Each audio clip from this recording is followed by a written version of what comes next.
Donc, l'Internet des objets est une vision technologique très importante qui révolutionnera notre façon de vivre, la façon de travailler, d'apprendre, l'organisation des sociétés modernes.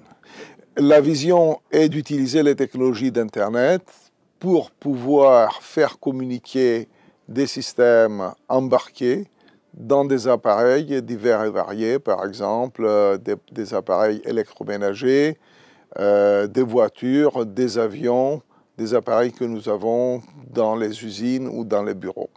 Il y a actuellement des centaines de milliards de systèmes embarqués et la vision est d'utiliser, comme je l'ai dit, les technologies d'Internet pour produire des services globaux.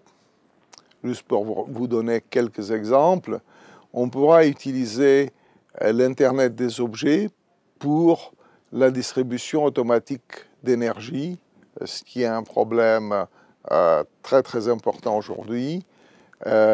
Nous avons des sources d'énergie qui ont des caractéristiques différentes. Nous avons des sources d'énergie nucléaire, éolienne, hydraulique, photovoltaïque.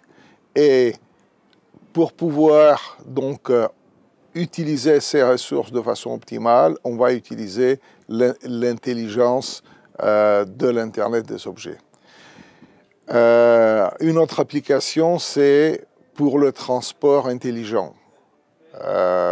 Vous savez qu'il y a une multitude de capteurs qui sont déployés sur les autoroutes, sur les ponts.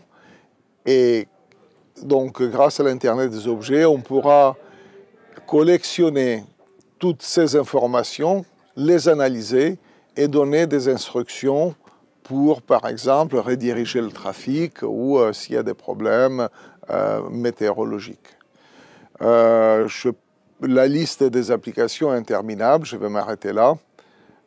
Et je pense que actuellement, pour l'Europe, le développement de l'Internet des objets est un défi majeur. Et je pense que l'Europe est bien positionnée sur les technologies embarquées, donc il n'y a pas de raison pour ne pas continuer dans cette voie. Les principaux défis pour construire et maîtriser l'Internet des objets, c'est l'absence de fiabilité, c'est qu'il faut rendre plus fiable les infrastructures réseau.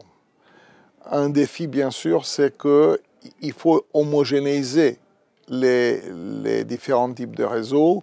Nous avons les réseaux à grande échelle, Internet, nous avons des réseaux industriels, des réseaux locaux, des réseaux sans fil. Un premier défi, c'est de les faire interopérer, comme on dit.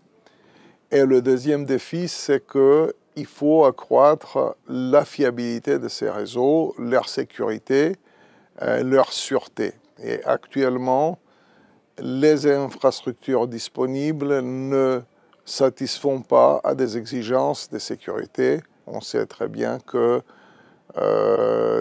Internet a des problèmes de sécurité, les réseaux ont des problèmes de sécurité.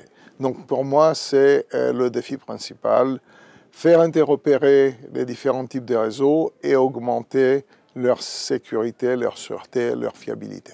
L'impact de l'Internet des objets sur l'économie peut être énorme parce que le développement de l'Internet des objets et des systèmes, ce qu'on appelle les Cyber Physical Systems, ça peut donc dynamiser des secteurs importants de l'économie, comme par exemple l'énergie, le transport, les télécommunications.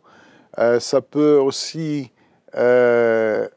amener au développement de services intelligents pour les différents secteurs, par exemple la santé, le tourisme, l'hôtellerie, l'éducation, l'enseignement. Donc l'impact potentiel de ces technologies est énorme. Et si, bien sûr, on rate le train, je pense que les retombées négatives aussi seront conséquentes.